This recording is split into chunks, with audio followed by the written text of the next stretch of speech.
just doesn't make any sense. The world has changed dramatically since 1992. So any kind of, to the extent that there is any division of countries in an agreement going forward, it would have to evolve dynamically to reflect the changes in economic and emissions growth over the years. So, you know, I'll talk to him tomorrow. I'll let you know.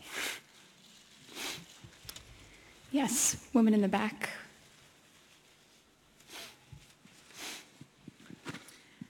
Hi, Kate Shepard, Mother Jones Magazine. Hi. I'm wondering if you can outline, I know the U.S. has been reluctant to agree to the framework for the Green Climate Fund that was put forward at the last meeting. I'm wondering if you can outline some of the chief concerns and where you see that happening here and sort of a level of commitment to moving that forward here, because that is such a huge part of the negotiation for a lot of countries. Sure, thanks a lot. So first let me say that the United States was one of the original proponents of the Green Climate Fund. It was proposed by President Calderon of Mexico, and pretty early in 2009, the U.S. was a supporter and really a champion of that idea. We actually gave the Mexicans a platform to socialize the idea, to put it forward at the Major Economies Forum meeting that we had in Paris in 2009. So we have always been very supportive of the process. We supported the agreement to set it up in Copenhagen and the reiteration of that agreement last year in Cancun, and have been an active participant in the process all during this year. At the final meeting of the so-called Transitional Committee on October 18th in Cape Town, when that was set up to negotiate the elements of the fund, we still had a few concerns, and so we agreed to have the draft instrument forwarded to the COP here for further consideration. And it was always contemplated that the COP would either approve or not approve whatever instrument came out of the Transitional Committee. We have a few concerns that kind of fall into a couple of different categories. The main one has to do with the role of the COP with respect to the fund. Under the convention, I don't want to bore you with too many details, but under the convention, the financial mechanism works so that a fund like this is designed to be what's called an operating entity of the financial mechanism, and to operate under the guidance of, but not under the authority of, the COP. That's the way financial entities are supposed to work. That's the way the JEF, for example, works. And our main focus is that the Green Fund work that way. It's consistent with the convention, and it also gives it the greatest possibility of being successful. I mean, we want to see a green fund that's going to draw in a lot of capital from countries all over the world, including the United States.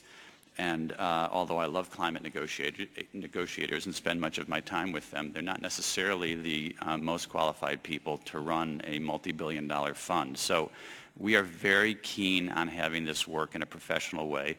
I am quite optimistic that this will get done here. We are quite committed to having it get done, but we're just trying to iron out a few issues. The others, that's really the main thing. There are a couple places where I think there are just some mistakes as compared to what some of the underlying principles of the convention are, but I think that we're going to get there. Yes, woman in the black shirt.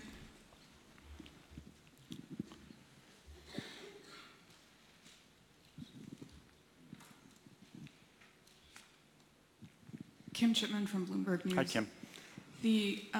One of the U.S. groups today said they're hopeful that the U.S. would sign on to some kind of agreement in Durban that calls for the objective to work towards a legally binding deal. Is the U.S. open to that? What I have said on many occasions is kind of what I said in answer to an earlier question about China. For the U.S. to be, first of all, the U.S. does not have any conceptual problem or disagreement with the notion of a legally binding agreement. And indeed, the first major submission that we made in the spring of 2009, after the president came into office and after I came into this job, was a submission for a legally binding agreement. Actually, it was a legally binding agreement based on the principles that I've talked about, where there was true legal parity between all the major players.